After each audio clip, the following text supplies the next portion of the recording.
Little bit deeper. Maybe they got a little bit, they're a little cuckoo up there. They're willing to go a little too far. Yeah, like stalkers. Exactly. Like stalkers. April 2026, the Snackers mobilize. The Fruit Snackers, which is the name of Fillion's audience, created Snackers HQ Discord. The Snackers uncovered this ARG, which is basically this very elaborate puzzle. We don't know who made this ARG. It could be Fillion herself, or it could be a fan, just baiting the audience. Or it could be an enemy. It could have been Osama. He's back. It's Saddam Hussein! He's doing this! Regardless, her fans were willing to do anything to get some kind of news about her. Obviously, people really missed her. This person says, I really thought stream anniversary would be the day. Now, this long without any kind of update, there's nothing that can convince me this long of an absence was planned. If it were, there would at least be an update to the ARG. I hope she comes back one day, but I wouldn't keep counting on it. We are now nearly 6 months into her disappearance. It just wouldn't make sense to go this long without an answer. If you were to shut down your channel to try to build hype for a re-debut, you would imagine that would be a quick bit, right? You don't just leave your channel offline for half a fucking year. 4D chess, Drumsy. 4D. Right, sorry, yeah, you're right. We can't stop believing. Huff the copium, Drumsy, huff it with me. This person is theorizing that something must have gone wrong. That maybe even if this started out as a marketing plan, it shouldn't have gone on this long. Hello, Blake. Reptilians are onto our plan. God damn it! Fillion Jr., take this seriously! This is our friend. I'm serious! The deep state is getting her! Okay. Either way, the resounding sentiment from fans was, we miss you. And in our darkest moment, where all we want is a little bit of hope, it gets worse. May 1st, 2026. Everything goes dark. Fillion deletes all of her social media. Her entire 3.14 million subscriber channel is wiped. Her profile picture is deleted. All videos are gone. She even changes her name on socials from Fillion to Fillion is lost. Maybe she's just like stuck in the woods or something. Maybe she is lost in her elaborate puzzle. This was a tragic moment for people. Any hope of her coming back, you're taking a gut punch right now when you see everything gone. But also, this is where we got our first clue to where Fillion went. Since she changed her name to Fillion is Lost, a website popped up with that name, fillionislost.com. Now, we don't know if Fillion made this. We don't know if her team made this. We don't know if this is another fan project. But June 2026, this site starts to document global sightings of any word about Fillion. Think they're using the flock cameras? Yeah, they're using cameras that are in the pigeons. Yeah, this site started tracking sightings of Fillion, which were really just fans freaking out about Fillion and graffitiing her name on walls, or holding up signs of Fillion in public. Like a baby crying for a little bit of milky. Oh, you said that. Sorry. This person got a tattoo of Fillion's name, and it went onto the website. Could have picked a better font, honestly. Hey, don't knock it. That's on his body forever, okay? At an actual NBA Spurs basketball game, somebody was caught in the audience wearing a Fillion is Lost shirt. Mass surveillance has gone too far. They started graffitiing her names on walls around cities. I think this was in New York. Hi, Goku. That go kind of hard. I think I'm gonna screenshot. This got posted to a news website. I was just watching a video. Overnight in letters a dozen feet. Something happened to me there. Fillion is lost. There were even people changing their Wi-Fi names in Ventura, California to Fillion is Lost. There's like 30 of them. Why are that many people using hotspots? Every time one of these sightings were spotted, it was cataloged on the Fillion is Lost website. And I wanted to test this out further. If this was Fillion running this website and I was to appear on it, maybe this would get Fillion's attention and she would reach out to me and let me know what was happening. So I made this Fillion shirt and wore it in one of my recent shorts. Sure enough, it was posted almost immediately on the website. And they did me fucking dirty. Took the worst screenshot from this fucking video. Why you gotta do me like that? Peek! And yet, no messages from Fillion. Maybe she just doesn't like you anymore. It's cool. You I'm heard just streamer I'm is just your lost. wiki friend, You gotta Fillion. find him. I'm just the only person on your wiki that is deserving of your friendship, apparently, and you didn't even say hi. I kind of think you made that edit Lucky right we need before you this to find video, him. If I'm being honest. No, I don't have wiki access. Yeah, likely story. So I was starting to think maybe this website was just a fan-made website. But then, May 2026, the launch of The Wall. A Twitter account is launched that links to the Fillion is Lost website. This Twitter account is called The Wall, and they announced that they are opening a little page where anybody can draw 1 pixel at a time in this group wall. You may have heard about something like this before on like r/place on Reddit. It's where you just put a pixel on and then communities start to get together and draw pictures together. Some Man. people start to have fights and they like put their art over other people's art to like block it out. Little beefs start Yeah, to he was happen. gonna say the And world thing. Fillion's community took to the ground running. They saw this and they're like, damn, finally, a place where we can express how much we miss Fillion. And the art starts flying in. Fun, cute art of Fillion wearing angel wings and a halo. Art of a little kitty cat with an eye patch. And yes, the obsession with Fillion pregnancy continues. I think I need to bleach my eyeballs. This is a time lapse of the entire history of the wall. The pregnant Fillion was almost immediate. First thing. That's the first thing that goes up. God damn, those fetish artists are quick with it, man. Yeah, the art was starting to go crazy style. This little Osu bubble comes up, which is a video game for nerds, which promptly got replaced by the Drumsy viewers with a little Uno bubble. You're triggering me right now. I'm sorry, Moxie. The artists were honestly very talented, and that makes sense because people who are fans of VTubers are often artists and are very artistic people. I thought you said something else. The question was this Fillion's team or was this a fan-made project? It's very possible it's just a fan running this whole site. Fillion had millions of followers, many of which were very ambitious people, and this wouldn't be the first time we've seen fan-made projects like this.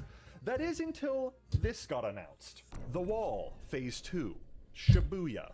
A video gets posted on the Twitter account. This Twitter account only has 2,000 followers, so it's not even being viewed by that many people. It's pretty much underground, undercover. If it was Fillion running it, you would think maybe she would have done some advertising pushes to it somehow, you know, put a little money into the Twitter account, but that points to this being made by fans. However, then they made this announcement video. Whatever you draw goes on this billboard. One shared canvas. Tens of thousands of people drawing at the same time. When the timer hits 0, whatever is on the wall gets put on one of the biggest billboards on Earth, Shibuya Crossing. Are you fucking telling me that there's going to be a pregnant Fillion on a billboard in Shibuya? Yes, this is the first thing that points to possibly this could be a whole team behind this instead of just one fan. Because the Shibuya billboard, the one that overlooks Shibuya Crossing in Tokyo, is one of the largest billboards in the world, seen by the most people. Maybe they're just trolling. There's no way you would actually post a pregnant Sonic, a Walter White, or Fillion pregnant on one of the biggest billboards in the world. I think that means you made it, honestly. After the announcement, there was only 10 days left for the audience to put whatever they wanted on the wall, and then it would supposedly go up on the Shibuya billboard. And after 10 days passed, this was the final wall. We've got Fillion, but her butt is just a jar of spam. We've got whatever the fuck this thing is. We've got no references to Drumsy anymore. The Uno is gone. That's cool. Wait! I take that back! It's you, Moxie! It's me! Oh, and Dora, and Peach, and Illy, and Rune. Everybody made it on. I love how they replaced Emmy with Dora. Yeah, whatever the this thing is made it on there too. The question was this real?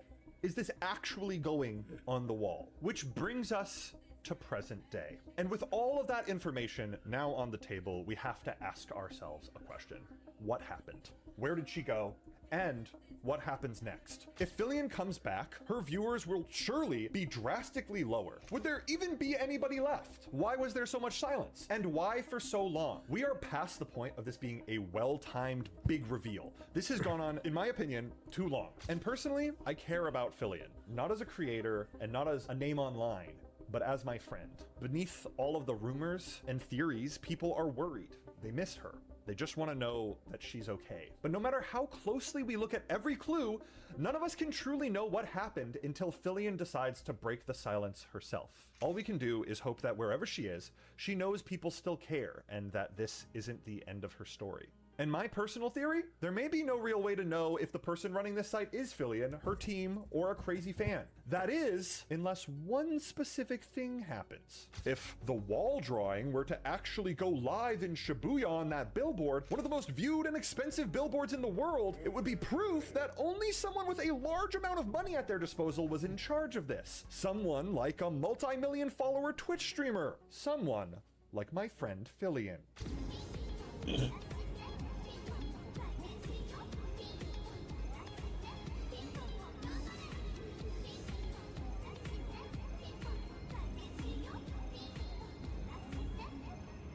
Wow. And with insane art of Fillion now looking over the people of Japan, we had our answer. To some, this is just art, a stunt. But to me, it's a sign of life. That Fillion is out there, watching over us, probably pregnant, and about to give birth to something new. Want to hear my theory? Yeah. I think she lost the ability to backflip, so she had to go on a journey to Tibet and learn from the monks how to backflip again, and she's gonna come back like Batman and clean up the city. So we don't know the answer yet for sure, but after looking into everything, I'm not convinced this story is over. This is Drumsy telling you good night and good news. Wow, very emotional.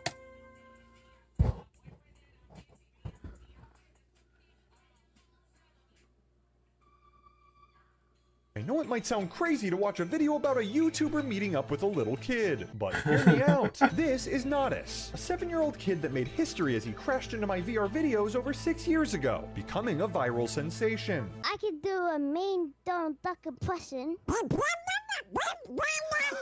But as he started to grow,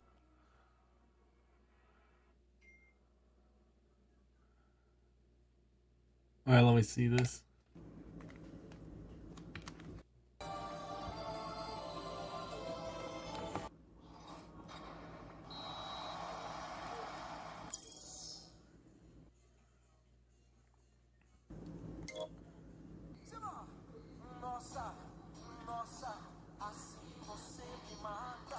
Did FIFA 13 came out of this era?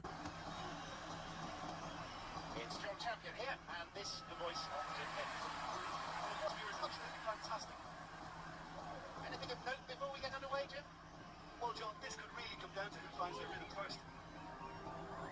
That's your camera flashes. We are off and running. Maluda. Ribery.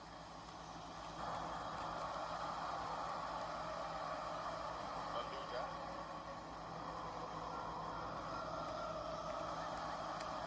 Can he find a finish? Diarra. He's in the box. That's what Buns is made for. And he makes absolutely no mistake. He's done it. His movement off the wet to give a straightforward finish. Well, when he gets back on that kind of explosive car with great skill and technique, it was fantastic. Okay.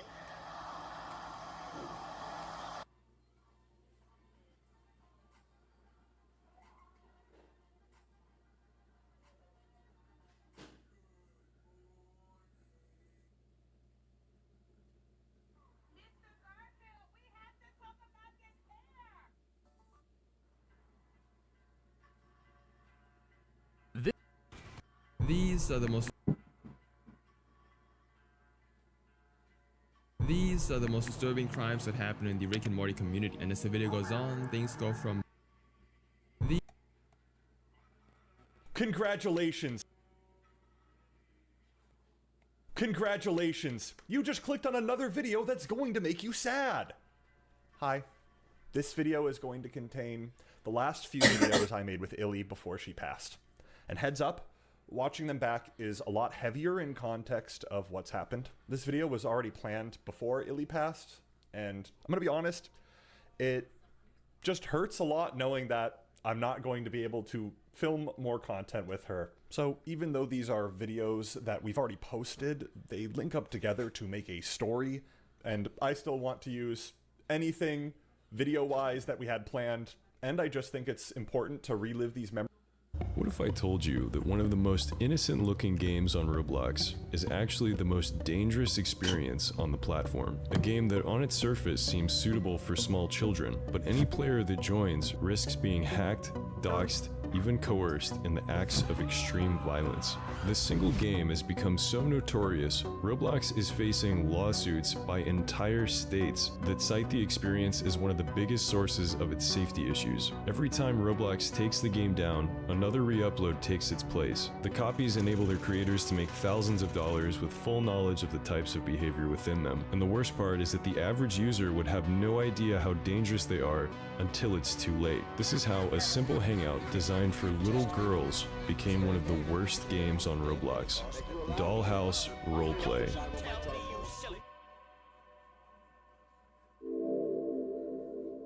Known as DHRP, or simply Dollhouse among its players, the game was created 10 years ago by Jung Zahun for her little sister. It features a small map with a full-size playset-style dollhouse. Jung's intentions were innocent. The game was meant to be a virtual space where little kids could roleplay with each other in the same way they might play with physical toys like Barbies and Bratz. And initially, the game served this purpose. Players, mostly young girls, would join and play house, make friends, and talk casually as kids do. By 2020, Dollhouse was a success, having been played tens of millions of times. At this point, the game was known for attracting toxicity, but this was limited to things like trolling and hacking. Over the next few years, however, this behavior would accelerate, attracting worse and worse players. Bad behavior attracted bad people, and bad people attracted worse behavior. By 2024, this feedback loop had reached a breaking point, and the average content on the game looked like this. Hey guys, today I'm going to show you how to grip an e-boy. You have to join this game, which is called Dollhouse Roleplay. You gotta ask for his Discord. Hey, can I have your Discord? And this is where Dollhouse stopped being just another toxic Roblox hangout. Toxicity is one thing, but Dollhouse became dangerous because it created the exact environment predators look for. Young users, weak supervision, and a community already desensitized to sexual behavior. That combination made the game useful to people who weren't there to roleplay, they were there to find victims. When Roblox tried to sue me for $1.6 million, I took a huge gamble and relied on the Bar Association to find me a lawyer. I was lucky everything worked out, but if I had put the wrong person in charge, things could have gone so much worse. And after an injury, a lot of people make that same mistake. They assume the system is automatically over 30.com/sim. Play became a focal point for their presence on Roblox. Predators sought out spaces with the highest concentration of unsupervised children, and a game marketed towards little girls, already full of degenerate behavior, created the perfect environment for them to find victims. This wasn't a game built to be edgy, it was made because a girl wanted to give her younger sister a place to play. Now it's being used to groom and extort children just like her. Jung tried to moderate it. She banned toxic players, she complained to Roblox, she tried to protect the game from the community that had taken it over. But the people causing the problems found a simpler solution. They stole it. Re-uploads of the game pulled in millions of visits and made their creators small fortunes, to the point where different re-uploads would compete with the main game for traffic. Every time Roblox took the copies down, they went back up, and the behavior within them got worse. So right here, we have a 764 member named Torture. So Torture, can you tell me who you are and what you do? I'm Torture, I'm a member of 764 and an Excellent. Alright. So right here, we have the second person named Sinful. So Sinful, tell me who you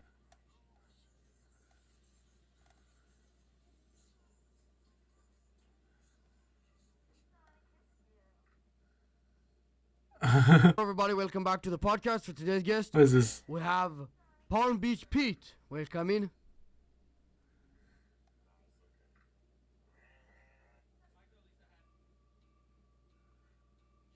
Back when we first exploded onto the hip-hop scene, Tyler the Creator was as hard-headed as they come. Yo, girlfriend look like my mom! Intent on ripping up the formulaic rulebook that rappers couldn't do without, he and his Odd Future crew treated any controversy like rocket fuel, a way out of Ladera Heights and into the history books.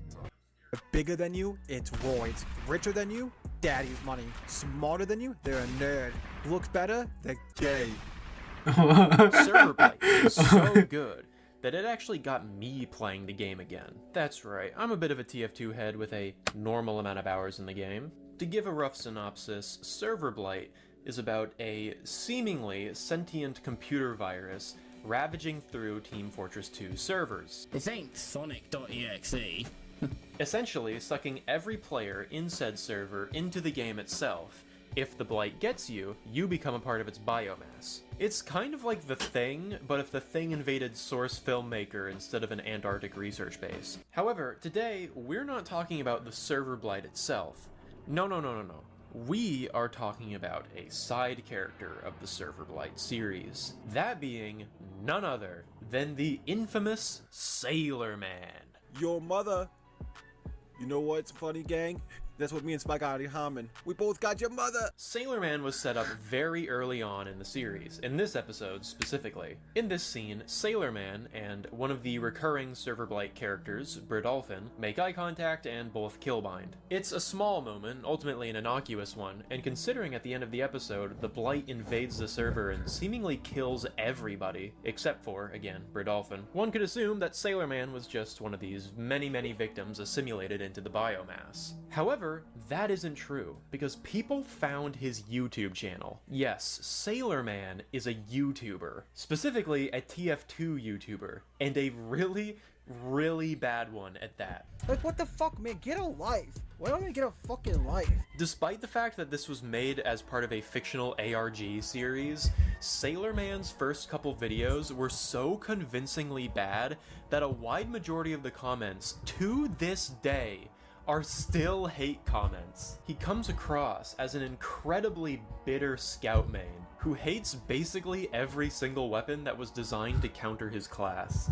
In particular, he seems to have an extreme hatred for engineer players, to the extent that his first video was ranting about one of engineer's best weapons. Alright, gang, listen. We need to talk about an overrated weapon that has it too good for too long. I'm talking about the Gunslinger. Bullshit, dude. Like, I can't even just run around and enjoy things. They got around corners and shit. Like, what the fuck, man? Get a life. Why don't I get a fucking life?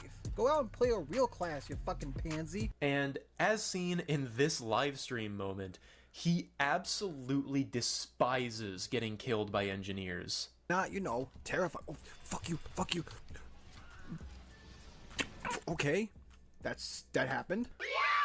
Something interesting about the way Sailor Man plays TF2 is that he tends to stick with one specific loadout, that being the Shortstop, Mad Milk, and Boston Basher. Now, this is important for a few reasons. For one, this loadout really sucks to play. Ask me how I know. For the background footage of this video, I decided to play a little bit of Scout using the Sailor Man special, and I was not a happy camper. 2.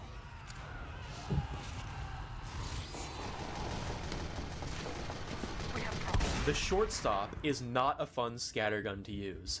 I'm sorry, I just don't like it. The push function, which Sailor Man mentions all the fucking time, by the way. It's just a based, underused weapon. Plus, it's got the push function. And that's pretty funny, man. You know what I'm saying? When you push unexpected bozo into a killbind area? Fucking hilarious. It's classic, gang.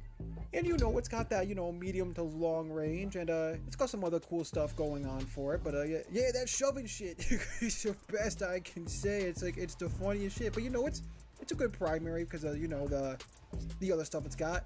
Anyway, gang, subscribe to my YouTube channel, my Patreon. Is borderline useless, especially when you consider that the Force of Nature shotgun does basically the same thing, except it automatically knocks people back just by shooting them. And also is way more fun to use.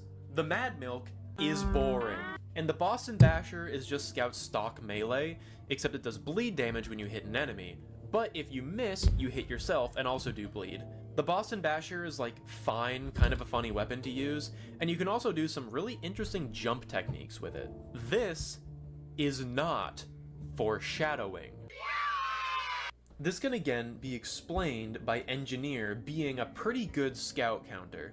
While yes, Scout is far more mobile than the Engineer, a level 1 Sentry can easily take out a Scout if it gets him cornered. However, I think there might be some deeper meaning here with Sailor Man hating Engineers, in particular with how the Server Blight itself seems to prefer using the Engineer model as a avatar for itself, but I don't know, I'm just speculating. I guess another noteworthy thing is that Sailor Man, by his own admission, loves gambling, specifically on Team Fortress 2 crates. You pay $2, open a case, you might get something rare, but usually you get something not rare. I opened one not too long ago because I was bored and I hadn't done so in many years, and I got like this 30-cent Engineer cosmetic. I mean, it looks cool, but I also could have just paid 30 cents for it, so needless to say, I'm not going to be opening any more crates anytime soon. Oh, and something else I'd like to just get out of the way right here.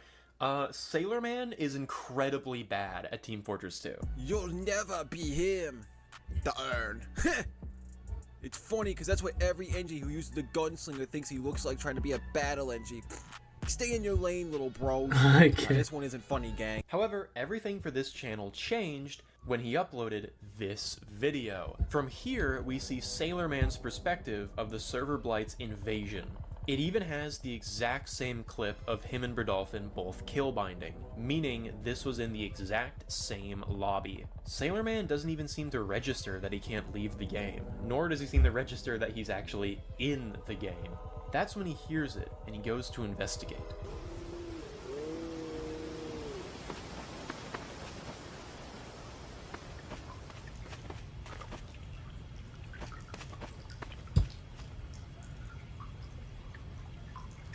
Sentry up there!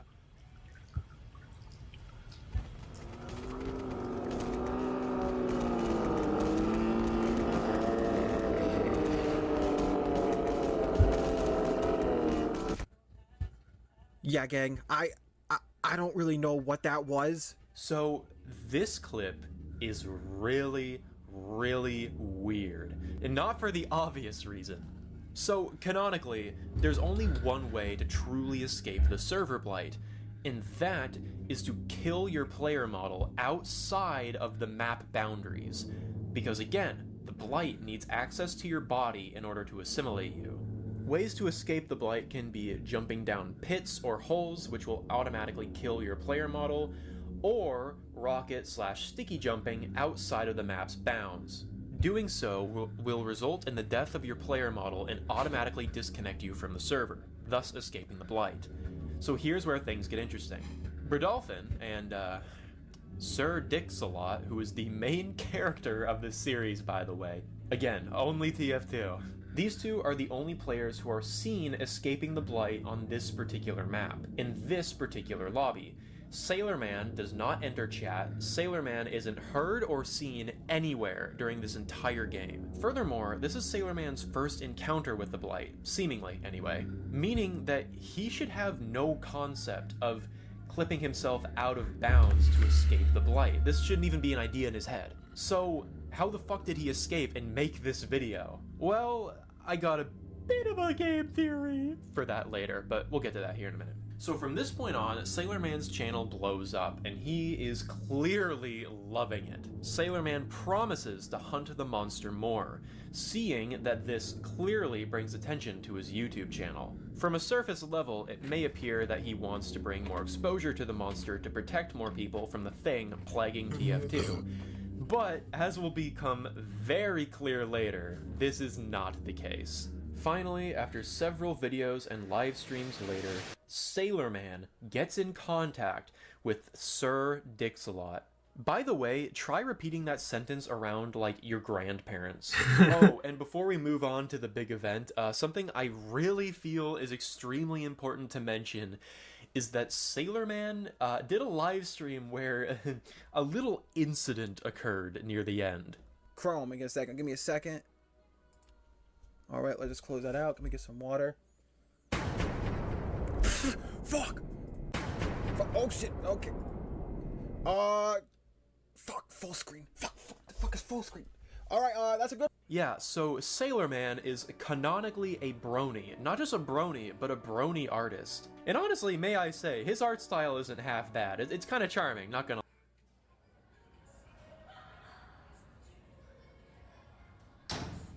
Hey, dummy. Just where the hell were you today? Does she handle you a certain way? Clearly, you're getting something from her that you're not from me. So, your property is my property. If I was cold, I would make you hand over your jacket. Same principle. What the heck?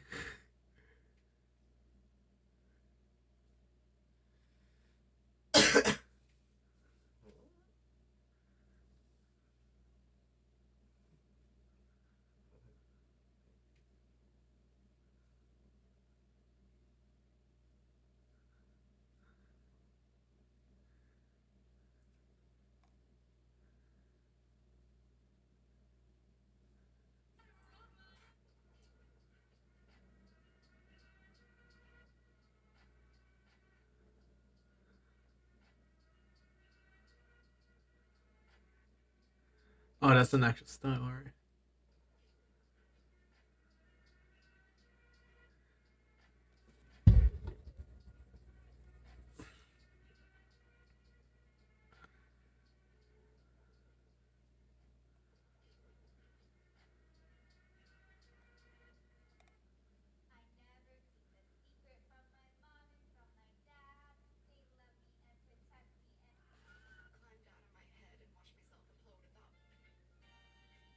Actually, kinda easy.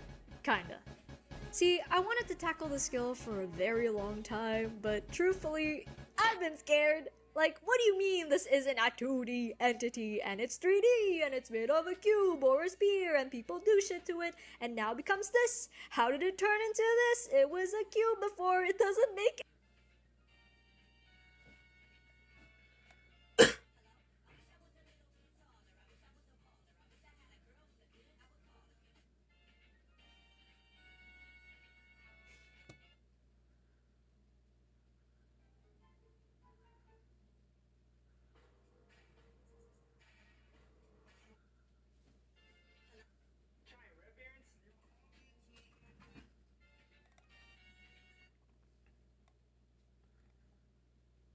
You don't need me. Like, this is just like a baby can figure this out over time. It's just like blocks. Like, you're finding noises you like and stuff. You don't really need theory. Okay, now I do pattern. I go set.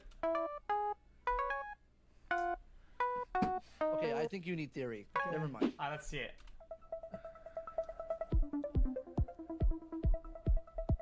Game pressure around beat, long neckline. Bro, look.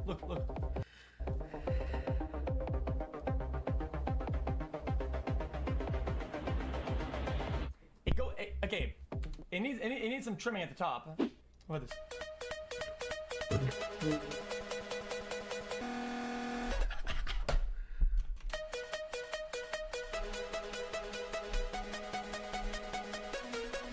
Okay, I really like this, guys. It's not, guys. It sounds a little bit like fucking, guys. It sounds like Geometry Dash, okay? But we can modify the sound later. When it's whether we modify the sound, it won't sound as crisp and it'll be like.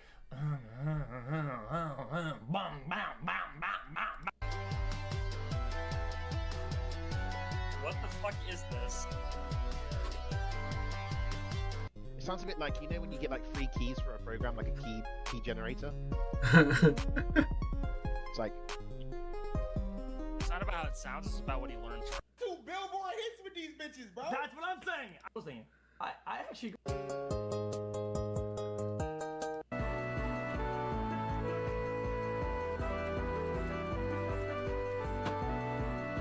Yo, dude.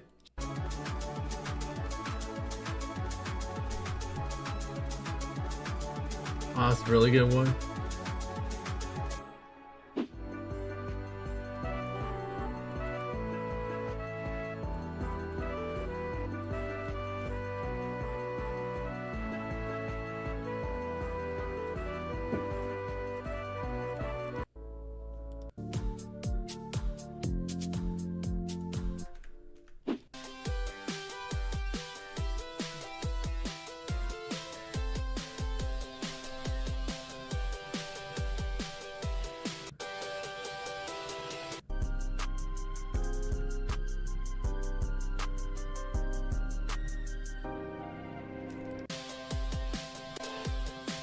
Travel.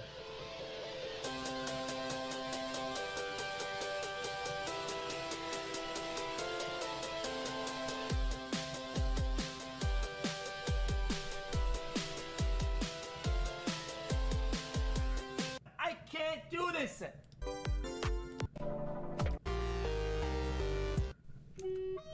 Oh, this is my favorite.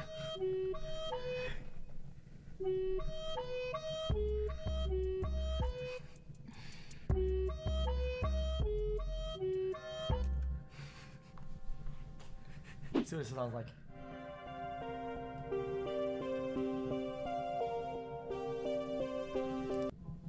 Watch this. Oh.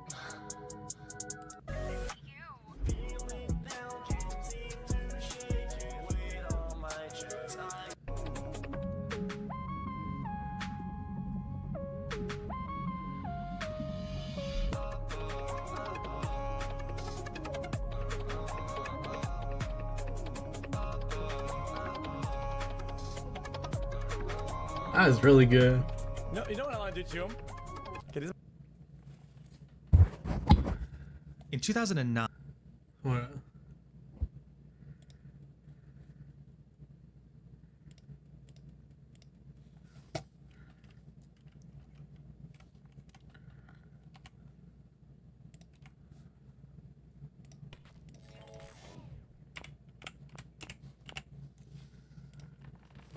Oh man.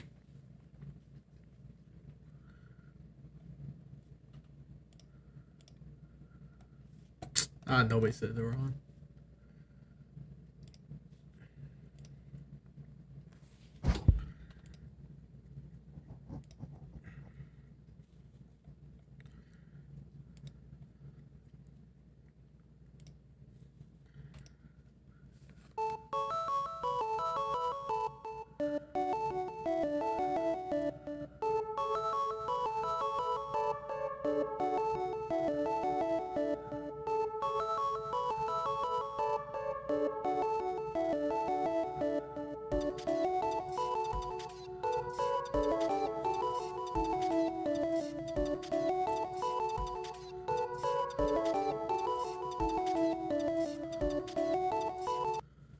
Yeah, that's good.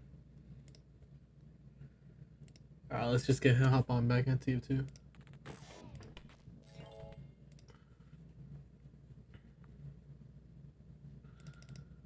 Oh hell no. Alright, let me change the thing to something else. Yeah, there we go. Is this to tier 2? Yeah.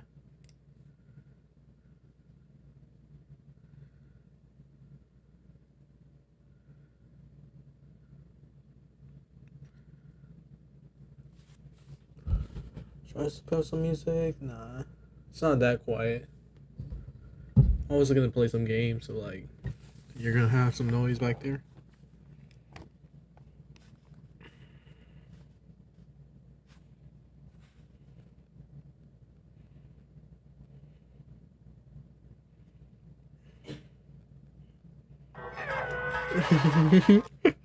Who say that?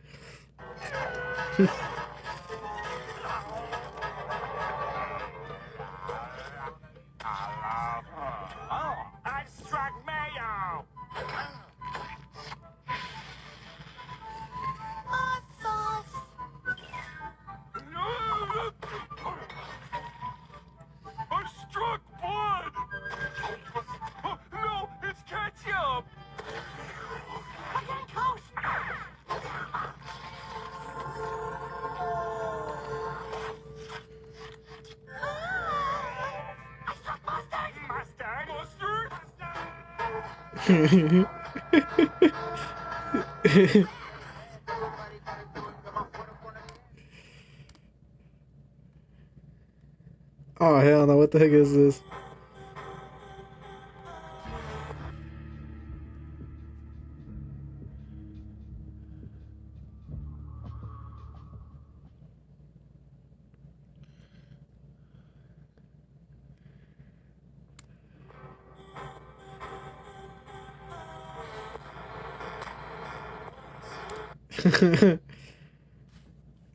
Hell no.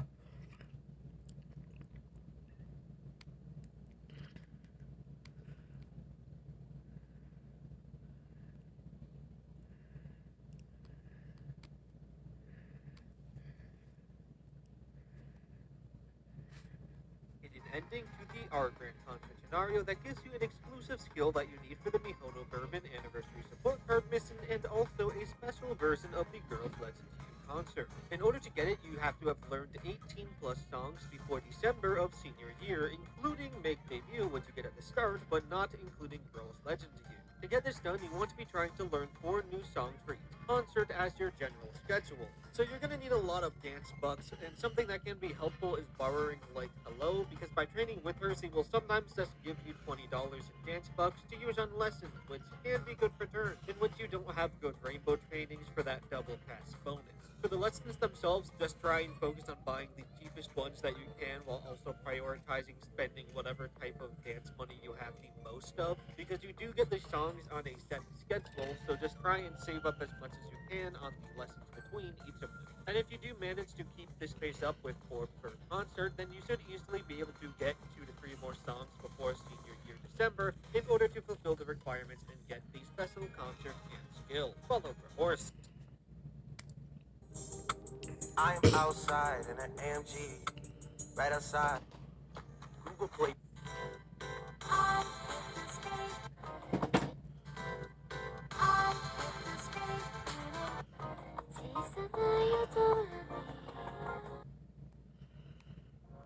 I found a new muse. Did you know that?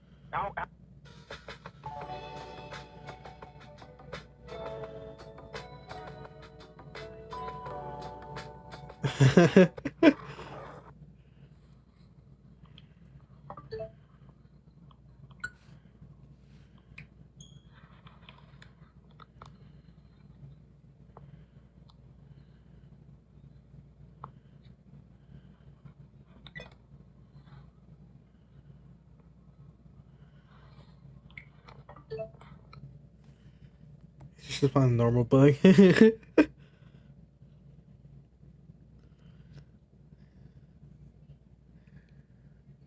because you didn't have consent before touching it like that. Okay. Ah, shit. The thing is not working.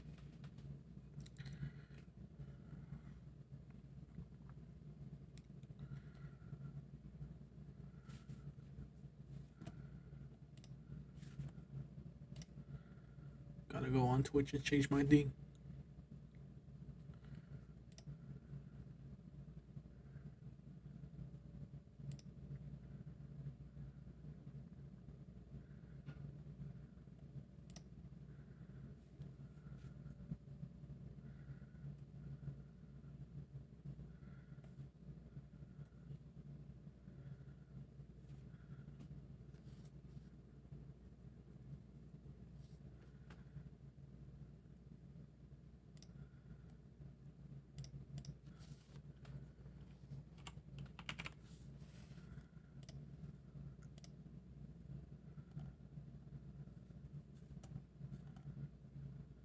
Is it? Ah, there we go.